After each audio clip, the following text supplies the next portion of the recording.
Disclaimer, यह video एक satire है और इसे सटायर की तरह ही लें। जापान ने जर्मनी पेल दी, चलो समझ में आ जाता है। सऊदी अरब ने अर्जेंटीना पेल दी, ये समझ में नहीं आ रहा था।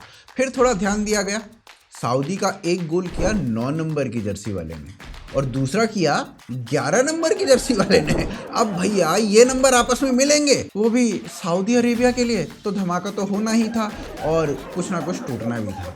इस बार बिल्डिंग नहीं, अरमान टूटे। एक ओर फुटबॉल पिच पर अरमान टूट रहे थे और दूसरी ओर बाहर अरमान से कुछ अधिक ही तोड़ा जा रहा था। इस व्यक्ति को स्टेडियम इसलिए नहीं जाने दिया क्योंकि इसने ये टी शर्ट पहन रखी थी।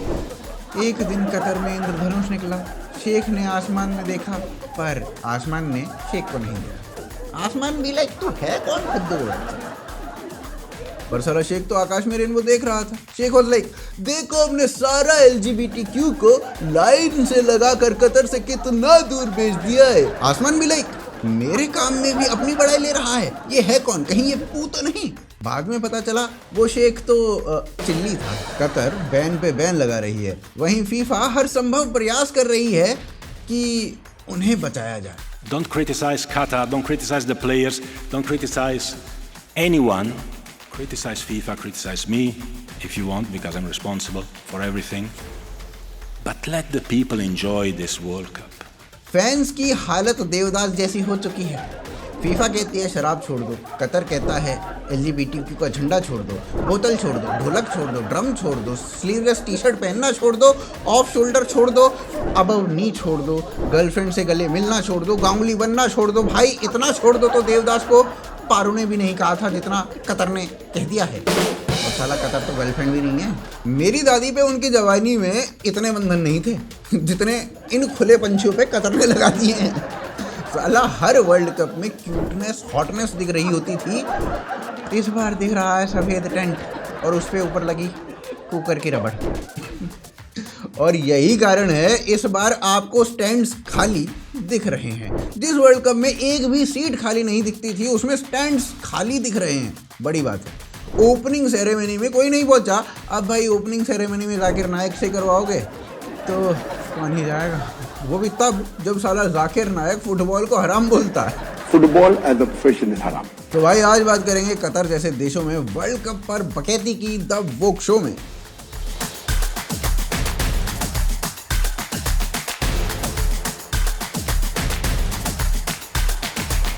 भाई साहब रूस में वर्ल्ड कप हुआ, उन्होंने 11 बिलियन रुपए लगाए और पूरा टूर्नामेंट करा दिया। उससे पहले ब्राजील में हुआ था तो ब्राजील में 15 बिलियन USD लगे और पूरा टूर्नामेंट हो गया। कतर में इन्होंने लगा दिए $220 बिलियन। अरे भाई इतना अधिकार रहा था तो पाकिस्तान को दे देते, वो बेचारे जब ये 14-15 बिलियन में बढ़िया काम हो जाता है तो 220 बिलियन की क्या तुक बनती थी। पर तुक तब बनेगी जब आप कतर का मिशन 2030 डॉक्यूमेंट पढ़ोगे। 2010 में यह अनाउंस किया गया था कि कतर 2022 में टूर्नामेंट ऑर्गेनाइज करेगा, यानी 12 वर्षों में पूरा का पूरा टूर्नामेंट करना था। इतने समय में टूर्नामेंट छोड़ो, पूरी की पूरी नई सिटी तैयार करनी थी। भयंकर रूप से इंफ्रास्ट्रक्चर पर पैसा लगाना शुरू कर दिया गया था और अपनी डेमोग्राफी ही बदल ली थी। आज कतर में कतर के अपने लोग मात्र 13-14% हैं। साउथ एशिया, भारत, नेपाल, पाकिस्तान, बांग्लादेश की पूरी दुनिया भरी पड़ी है जो इंफ्रा प्रोजेक्ट्स के ऊपर काम कर रही थी। उनको कतर के लोगों जितने राइट्स नहीं है और ये सिटी बनाने में 6500 मजदूर अपनी जीवन लीला समाप्त कर चुके हैं। पर कतर कहता है 6500 नहीं, बस 3 का हुआ है काम तमाम। कतर भी लाइक 1 मरा, 2 मरा, 3 मरा, कोई देख नहीं रहा तो चलो 1 मरा, 2 मरा, 3 मरा, फिर से 1 मरा, 2 मरा, 3 ही मरा। फिर जब पूछा गया, हाँ भाई अब्दुल कितने मरे, तो उसने कहा बस 3 ही मरे। अच्छा हाँ तो 3 ही मरे। अब ये जो लोग कतर में थे ये अधिकांश अनस्किल्ड लेबर थे और आज के युग में यह एक श्राप की तरह ही है। स्किल्ड होना आवश्यक है, चाहे लेबरर हो या IT का क्षेत्र। और IT आज के समय में बूम पर है। लोग इस क्षेत्र में करियर बनाना चाहते हैं, फिर चाहे अमेजन हो, ट्विटर हो या मेटा हो, हर स्थान पर फायरिंग चल रही है। पर जितने भी लोगों को निकाला जा रहा है वो सब नॉन IT वाले हैं। और यदि देखा जाए तो आज के समय में सॉफ्टवेयर डेवलपर्स या सॉफ्टवेयर इंजीनियर सबसे सेफ हैं, तो अगर आप नॉन आईटी क्षेत्र में हो और आईटी क्षेत्र में जाना चाहते हो तो भाई इसके लिए कोडिंग इन्वेडर आपकी सहायता कर सकता है, वो भी मात्र 9 महीनों में आपको कोडिंग सिखा के। मतलब आप भी सॉफ्टवेयर इंजीनियर बन सकते हो। इनका प्लेसमेंट रेट है 93% का और गारंटी लेते हैं जॉब दिलाने की, नहीं तो भैया पैसा वापस। तो भैया विन विन सिचुएशन है। इनके कंटेंट को इंडस्ट्री के बेस्ट लोगों ने जैसे Amazon, डेलॉइट, फिलिप्स, जी इत्यादि इत्यादि ने डिजाइन किया है और उन्हीं के आधार पर ये कंटेंट पढ़ा रहे हैं। नॉन आईटी इंडस्ट्री से हो और आप भी आईटी इंडस्ट्री में जाना चाहते हो तो इन 20,000 लोगों की तरह आप भी चुन सकते हो कोडिंग इन्वेडर को, जहां पर 10 से 25 लाख तक की हाई पेइंग जॉब्स आपको मिल सकती हैं, क्योंकि इनके पास 300 प्लस प्लेसमेंट पार्टनर्स हैं। फ्यूचर को सिक्योर करने के लिए कोडिंग इन्वेडर्स का नया बैच ज्वाइन कर सकते हैं और 23% डिस्काउंट पाने के लिए आप BB23 कोड का प्रयोग कर सकते हैं। ये कोड पहले 150 लोगों के लिए ही वैलिड है, तो भैया शीघ्र करें। लिंक डिस्क्रिप्शन और पिन कमेंट में आपको मिल जाएगा। अब साला सबसे बड़ी बात यह है कि कतर को चुना ही क्यों गया वर्ल्ड कप के लिए। वर्ष 2010 फीफा के थोपड़े से कुछ ये निकला। The winner to organize the 2022 FIFA World Cup is Qatar. और बाकी सबके थोपड़े से निकला ये बिक गई है गवर्नमेंट क्योंकि 2022 के होस्टिंग राइट्स के लिए यूएसए, जापान, ऑस्ट्रेलिया सभी ने बिड किया था, लेकिन होस्टिंग राइट्स मिले किसे? कतर को। वो टीम जिसने आज तक कभी फीफा वर्ल्ड कप क्वालिफाई किया ही नहीं, वो देश जिसके पास फुटबॉल का कोई इंफ्रास्ट्रक्चर है ही नहीं, तो भाई उसे चुन किस लिए लिया ये नहीं पता चला है? ये कैसे कराते वर्ल्ड कप? और वो भी उन देशों को छोड़कर जहां पर फुटबॉल निरंतर बूम कर रहा है, जहां पर बढ़िया इंफ्रास्ट्रक्चर है, जैसे जापान या यूएसए। ये मतलब कुछ ऐसा था कि एक बेटी का बाप कह रहा है कि साला तुम तो IIT IIM के पढ़े हुए हो, 1.5 करोड़ का पैकेज कमाते हो, सुंदर हो, पॉलिश्ड दिखते हो, मुझे तो अपनी बेटी तुमसे नहीं ब्यानी है।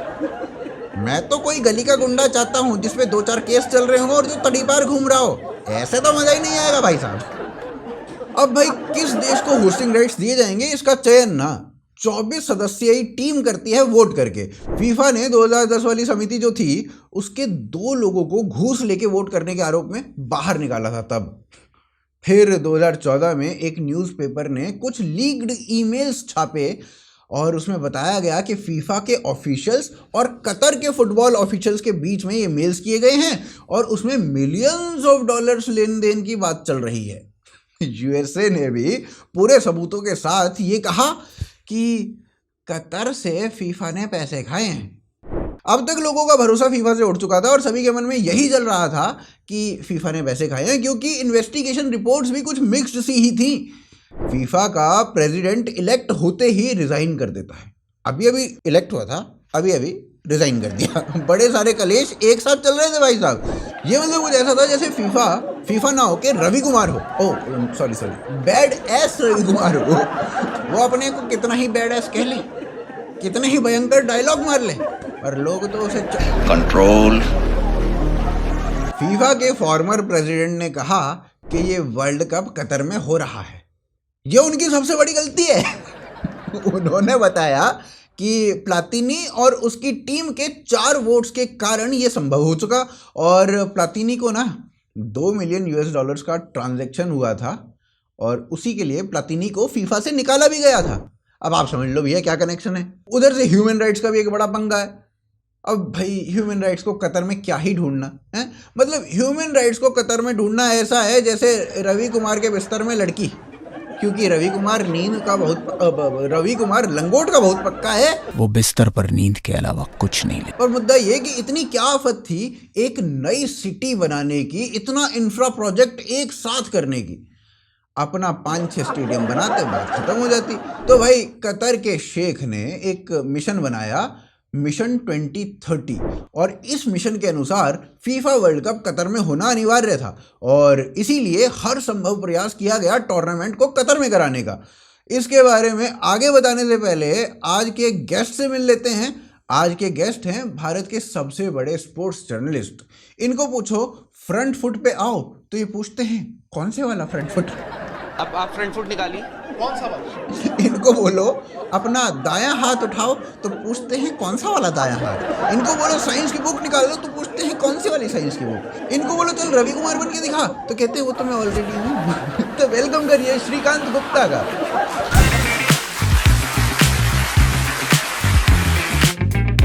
तो श्रीकांत जी, आज आप फ्रंट फुट आगे निकाल के बैठे हो या फ्रंट फुट? मुझे लगता है फ्रंट फुट तो एक ही होता है। अच्छा, आपको पता है बात। चलिए छोड़िए, ये बताइए फीफा कतर में क्यों कराया गया? मुझे लगता है इसमें मोदी जी की साजिश है। वो कैसे? वो अंजना ओम कश्यप से मेरी बात हो रही थी, उसने बताया कि मोदी जी ने जो 2000 का चिप वाला नोट लॉन्च किया है उससे सीक्रेट मैसेज मिला नरेंद्र मोदी जी को कि नुपुर शर्मा के अगेंस्ट कतर कुछ करना चाहता है। तब मोदी जी ने कतर के अगेंस्ट का आवाज छेड़ दी और फीफा से कहा कि फीफा वर्ल्ड कप कतर में करा दो, हमें उससे बदला लेना है। अच्छा, पर वर्ल्ड कप कहाँ होगा? इसकी अनाउंसमेंट तो फीफा ने 2010 में ही कर दी थी। नुपुर शर्मा का प्रकरण हुआ है अब 2022 में। 2010 में तो मोदी जी कुछ थे ही नहीं। कौन सा वाला 2010 हैं? अबे साले तुम पैदाइशी पगलेट हो या अभी कुछ हुआ है? उसमें भी कौन से वाला पूछोगे क्या? तो भैया जिस हिसाब से कतर के बारे में आजकल आर्टिकल्स लिखे जा रहे हैं, Qatar Ravi Kumar badass Ravi Kumar की तरह बोलने लगा है। I hate negativity and you are very negative. भैया कतर का एक विजन डॉक्यूमेंट 2030 है। नहीं, पीएफआई वाले डॉक्यूमेंट जैसा नहीं, ये अलग है। कतर को पता है कि भाई उनकी इकोनॉमी ओवरली डिपेंडेंट है हाइड्रोकार्बन एक्सपोर्ट्स के ऊपर। अब भाई विश्व की तीसरे नंबर की सबसे बड़ी ऑयल की सोर्स है ये, तो इनकी इकोनॉमी जो है ना ऑयल के दम पे जुप से बढ़ गई। कतर में कतर के सिटीजन होने पे उन्हें पैसा मिलता है। बिल्कुल रवि कुमार की तरह इन्हें राजकुमार वाली फील आती है। वो कहावत सुनी होगी ना आपने कि राजा का बेटा भले ही नंगा पैदा हो मगर होता वो राजकुमारी। ये उन तूफानों में कपड़े सुखाते हैं जिनमें पाकिस्तानियों के झोपड़े उड़ जाते हैं। अब भाई ऐसा है कि विश्व जो है वो ऑयल से थोड़ा सा दूर होता जा रहा है। 2030 तक विश्व का 60% जो व्हीकल्स है वो इलेक्ट्रिक हो जाएगा। अब भाई उसमें पेट्रोल डीजल डलेगा नहीं। इकोनॉमी जो अभी रवि कुमार की तरह फॉर्म में खड़ी है उसका शीघ्र पतन कतई निश्चित है, बैड एस रवि कुमार की कलेक्शन की तरह। तो कतर बेसिकली 2030 तक अपने आप को ग्लोबल बॉडी बना लेना चाहता है जिसके इंफ्रास्ट्रक्चर को देखकर विश्व यहां पर इन्वेस्ट करे, एफडीआई बढ़े। वैसे तो अभी कतर के एफडीआई की लगी बड़ी है क्योंकि अरब देशों ने कतर के ऊपर एम्बार्गो लगा रखा है और वहां की 1 बिलियन यूएसडी की जो एफडीआई थी वो अब नेगेटिव 2.8 बिलियन हो गई है। तो कतर को एफडीआई चाहिए और उस एफडीआई को लेने के लिए उसने अपने लॉज में भी काफी बदलाव किए हैं। अब कतर एक टूरिज्म और बिजनेस हब बनना चाहता है, बिल्कुल बगल वाले दुबई के जैसे। दुबई जो अभी तक अपने नेचुरल रिसोर्सेज के ऊपर मौज ले रहा था वो आज टूरिज्म बिजनेस की ही बात करता है, शॉपिंग फेस्टिवल ऑर्गेनाइज करता है और वो सक्सेसफुल भी है इसको करने में। और कतर को भी पता है ऑयल थोड़े दिनों का है भाई, वो उसके बाद बिजनेस ही बचाएगा और इसीलिए वो ग्लोबल फैक्टर पर काम कर रहा है। उसने इसी डायरेक्शन में अल जजीरा बनाया अपनी ग्लोबल पैठ स्थापित करने के लिए और वर्ल्ड कप जैसे इवेंट उनको एक लॉन्च पैड दे रहे हैं क्योंकि वर्ल्ड कप को विश्व में सबसे अधिक देखा जाता है। तो ये पूरा प्लान है, पर इसी विषय पर थोड़ा और ज्ञान ले लेते हैं ग्राम दर्शन से।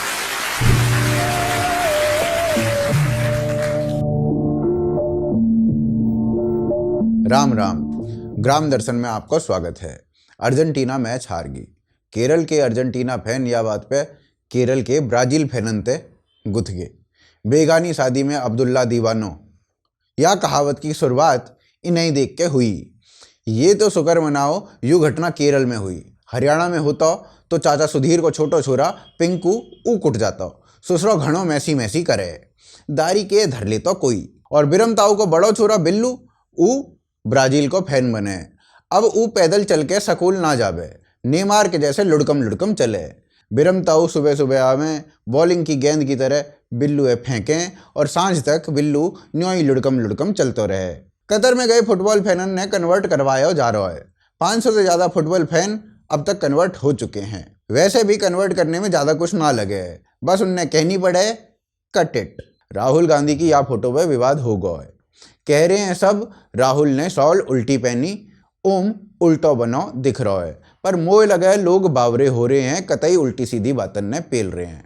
जब हम सॉल पह रहे हैं तो ओम हमारी बुद्धि की डायरेक्शन में हो गए, मतलब हमारी टॉन्ट की डायरेक्शन में हो गए, और तभी वह सीधा मानो जावे है। अब या ने पैरी है तो या ने अपनी बुद्धि के अनुसार वह डायरेक्शन दे दी, तो इनमें कहा विवाद न्यों बताओ। और अब मौसम का हाल ले लो, ठंड आगी दिखे, बैठे बैठे बात गैल 2 घंटा में जब सूसू आने लगे तो समझ लो ठंड आगी है। ये है या सप्ताह के समाचार। अब मेरे लेके तुम कुआं में पड़ो, मुँह तो सूसू आ रहा हो, मैं चलो।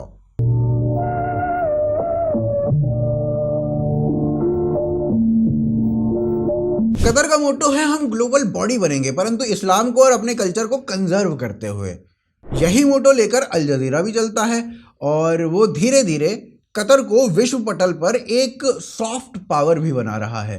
अब अपने कल्चर को कंजर्व रखने के लिए अल जजीरा भारत को इस्लामोफोबिक बार बार दिखाता रहता है और NTCA प्रोटेस्ट को फ्यूल करता रहता है। अब भाई कतर ने बाहर के लोगों को वर्ल्ड कप देखने के लिए आमंत्रित तो कर लिया, परंतु उन्हें स्ट्रिक्टली कहा गया है कि अपने धर्म और रिलीजियस पुस्तकों को ना अपने घर में छोड़ के आना, यहाँ लाने की कोई आवश्यकता नहीं है। ठीक है, बता रहा हूँ, सारे दुख दे दूंगा।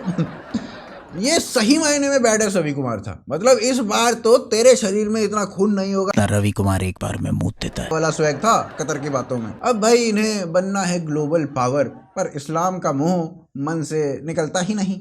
तो भैया वर्ल्ड कप की ओपनिंग सेरेमनी में भी बुला लिया जाकिर नायक।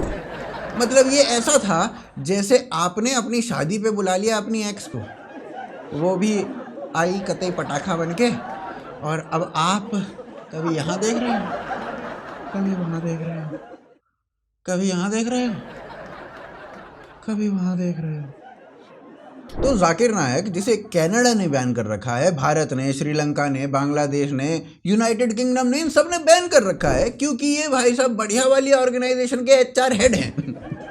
और सबसे अधिक हायरिंग इन्होंने ही करवाई है। NIA बताती है कि अभी तक 127 लोगों की हायरिंग भारत से कर चुके हैं। ये भाई साहब ना ओसामा तक को बचा देते हैं।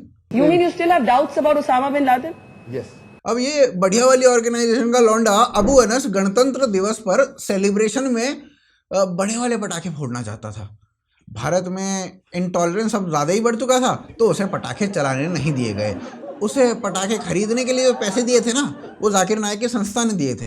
ढाका में कांड हुआ और वहाँ की सरकारी संस्थाओं ने कुछ ऐसा पाया। 2 of the 7 jihadis in Dhaka were not only influenced by him, they were inspired by what intelligence agencies are now describing are his hate rants. Sri Lanka में पटाखे फोड़े गए, सेलिब्रेशन हुआ और सेलिब्रेशन के एकदम बाद श्रीलंका ने जाकिर नायक की ऑर्गेनाइजेशन को बंद कर दिया। भारत में एक अटैक करना था जिसके लिए $2 लाख की आवश्यकता थी, तो इनकी ऑर्गेनाइजेशन ने, जाकिर भाई की ऑर्गेनाइजेशन ने वो पैसे दिए। अब मुझे एक बात बताओ, एक व्यक्ति जिसे इतने देशों ने बैन कर रखा है उसे बुला के ग्लोबल फैमिली कैसे बनाओगे कतर जी? ये तो मतलब ऐसा है कि बैड एस रवि कुमार बना के आप एक्सपेक्ट कर रहे हो कि बॉलीवुड रिवाइव हो जाएगा। तो भाई that was my time, you are watching the woke show. जय हिंद, जय भारत।